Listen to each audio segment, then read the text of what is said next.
Día 286. El libro de Tobías. Introducción y contexto histórico. El libro de Tobías es el poema incomparable del feliz hogar cristiano, del viejo hogar de los padres y del nuevo hogar de los hijos.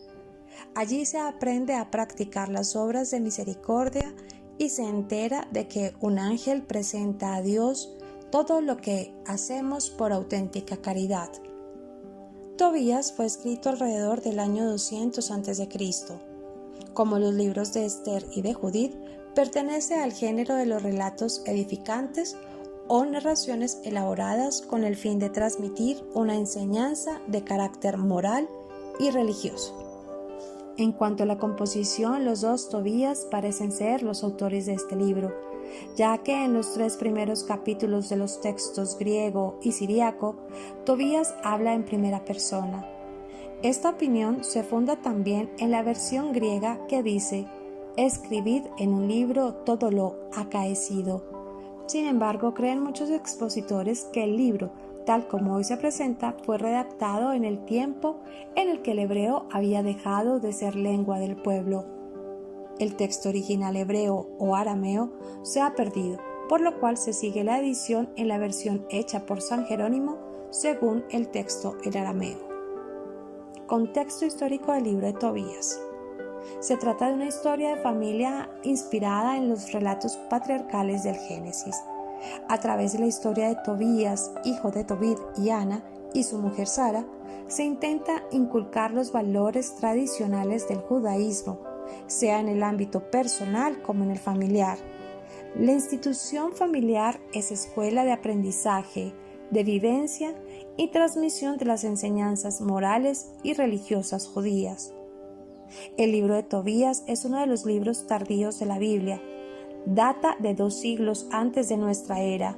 El original, que estaba escrito en arameo, se perdió, pero había sido traducido al griego. En los 2 últimos siglos antes de Jesús, los judíos dispersos entre las naciones llegaron a ser mucho más numerosos que los que vivían en Palestina, y aun cuando se consideraba como una desgracia vivir en países extranjeros, lejos de la tierra prometida, no les iba tan mal. Muchos en el mundo judío, tal como ocurría más tarde en el mundo cristiano, descubrieron los beneficios de esa nueva vocación. Vivir como minorías en el mundo pagano, ser testigos en el mundo de la revelación divina. Las familias que querían mantenerse fieles en la observancia de la ley se apoyaban en sus comunidades, donde se celebraba el culto semanal de la sinagoga con la lectura en común de la Escritura. Se daban cuenta, sin embargo, que el porvenir del judaísmo dependía en gran parte de la transmisión por la familia de su identidad como pueblo de Dios. Era preciso evitar que los judíos se mezclaran con los pueblos que los rodeaban y se olvidaran de su vocación. El padre de familia, en especial, debía dar testimonio de su fe vivida en lo cotidiano. El autor del libro de Tobías quiso darles un modelo. Para componer su historia se inspiró en un cuento de la época llamado El muerto agradecido. Un hombre generoso descubre un cadáver sin sepultura y lo entierra dignamente. Más tarde, durante un viaje, se le acerca un desconocido, se pone a caminar con él, le libra de varios peligros y cuando quiere recompensarlo, el desconocido, antes de desaparecer, le revela que él era el muerto al que había dado sepultura. El autor del libro de Tobías se aprovechó de esta trama, introdujo el ángel. La vieja historia de Tobías no ha perdido su valor en un tiempo en el que muchos cristianos no saben nada del camino que Jesús nos anunció.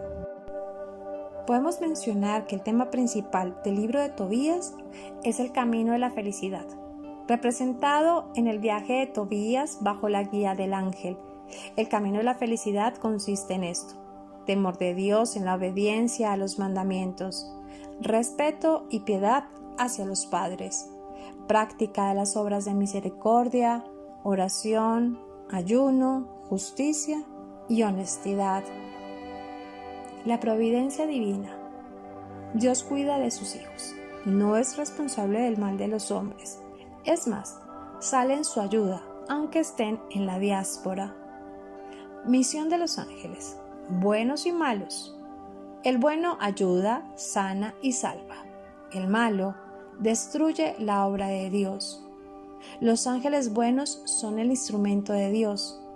Las virtudes familiares, la piedad, el amor, el respeto y la unión.